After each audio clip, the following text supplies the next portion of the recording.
Hello viewers and welcome back to Fafana Maths class. Now we have this decimal questions on the board which the topic at the top, okay, or the heading of the top is saying that we should express the followings as a common fraction in their lowest term, okay. So these numbers are given in fraction. Now we are going to look at how to express this in fractional form. Sorry, the numbers are given in decimals, okay, and we are going to look at how to express these numbers in fraction, all right, and then not leaving them in just the fraction, but to reduce them in their lowest term. Now quickly, let's look at the first one. The first one is 0.75, okay, and when we are reading, we don't read it as 0.75. A lot of people do make mistakes here when they are reading any number that comes after a decimal point. It's not a whole number, so you read it one after the other, okay. So instead of reading it as 0.75, we read it as what? 0.75. And over here we read it as what? 0.275, not 0.275. And the last one, 0.5255, not 0.5255. No, we read as 0. You read the numbers individually, 5255, okay. Now that is a short notice that I want my followers to take note of. Now with this one, when we are given, what you need to do is stand at where the decimal point is and move the number of times that the numbers come after the decimal point, okay. So what I mean is you have one movement here and then two. So how many movements? Two movements. So it means this number has to be divided. So you pick this number, then you divide by 100. Why? Because you moved what? 2. So you have 75, which is what? 75 here, over then 100 over 100.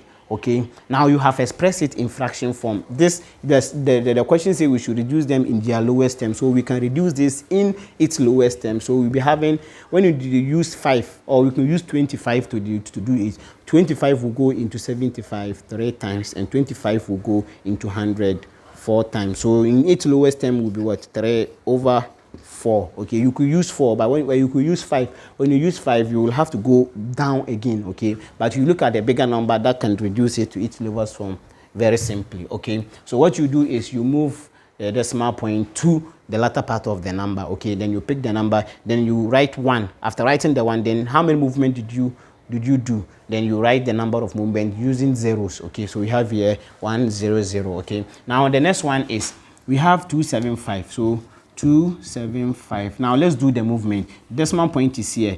The movement is 1 2 3. So it means you have to divide by what? By 1000, okay. So divided by what? 1000.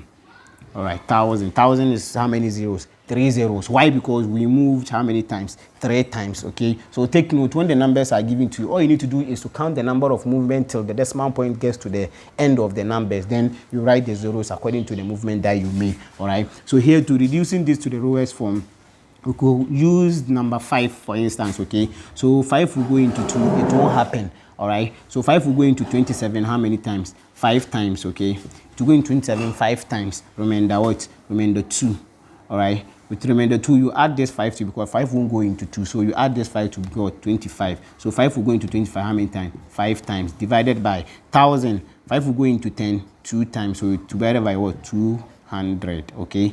So you divide by 200, and here still 5 can also divide these numbers, okay. So we have 55 over 200. So 5 can still divide them. So 5 will go into 55 11 times, and 5 will go into 200 40 times. So we have 11 over 40. And with 11 over 40, there's no number that can reduce 11 over 40 to its lowest term. So you leave your answer in this form, okay.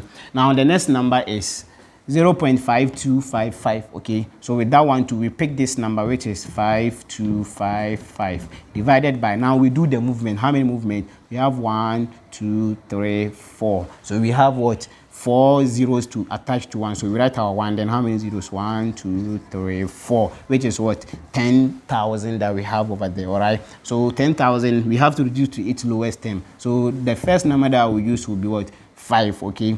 5 will go into 5 1 times without any remainder, okay. 5 won't go into 2, so we attach this 5 to it to give us what? 25. So 25, 5 will go into 25 5 times, okay. Now that is all, no remainder. Then we pick this 5. 5 will go into 5 what? 1 time. So 10,000, 5 will go into 1, it won't happen. You add this 0 to 8. 5 will go into 10 2 times, then you add the rest of these zeros, okay? So 1, 2, 3. You add 1, 2, 3.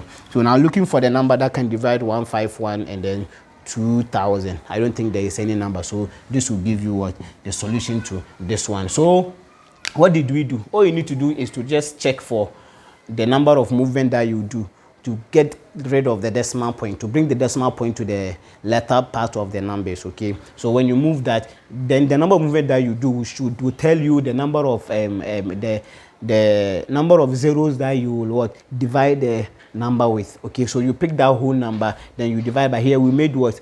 2 movements, so you divide by 100. If you make 3 movements, you divide by 1,000. If you move 4, if you make 4 movements, you divide by what? 10,000. If you move 5 movements, you have what? 100,000. If you move 6 movement, if you go on 6 movement, you move you divide by what? 1 million, and so on and so forth, okay? So this will be the end of this solution.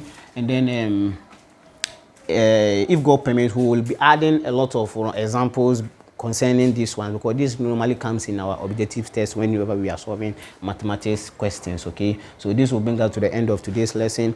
Don't forget to share with your learning colleagues, and have a nice day.